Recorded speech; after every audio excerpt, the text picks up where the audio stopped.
అందరికీ మన ప్రభువైన యేసుక్రీస్తు వారి నామంలో నా వందనాలండి.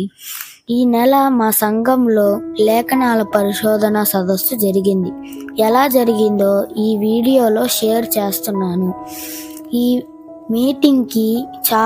మీటింగ్ చాలా బాగా చేశారు. టాపిక్ ఏంటంటే భూలోకపు బ్రతుకు మార్చే పరలోక ప్రతిష్ట. ఈ సబ్జెక్ట్ని వివరించడానికి ఎం శాంసన్ అన్నగారు వచ్చారు. చాలా బాగా వివరించారండి.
కాబట్టి నువ్వు ఉన్నటువంటి లోకం, నువ్వు చేరుకోవాల్సినటువంటి లోకం పరలోక రాజ్యం.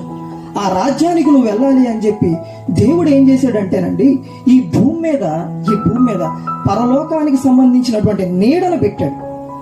పరలోకానికి సంబంధించినటువంటి ఒక ఛాయని దేవుడు ఈ భూమి మీద పెట్టాడు. ఆరక్షింపబడు అంటే అర్థం ఏంటంటే సెకండ్ లో నరకం మిస్ అయ్యి జస్ట్ పరలోకం వచ్చినట్టు ఇది అంతే అంటాడు బతుకు. జస్ట్ అంటే ఆ గిల్లోకి వెళ్ళలేదు కానీ ఏదో ఇక్కడికి వచ్చి పడ్డానండి బాబు అన్నట్టుగా ఉండిద్దా కాడికి. ఒక మాట చెప్పాలంటే చావు తప్పి కన్ను రొట్టబోయింది అంటారు, చూసారా? సామెత ఎప్పుడైనా చావు తప్పి అంటే అర్థం ఏంటి? వారికి తగిన ధైర్యాన్ని, శక్తిని, ఆరోగ్యాన్ని, ఆనందాన్ని ఇవ్వండి. జరుగుతున్న కార్యక్రమానికి ఇంకా జయకరంగా ధరించాలని సహాయం ఈ మీటింగ్ కోసం సంఘం అంతా బాగా కష్టపడ్డారు.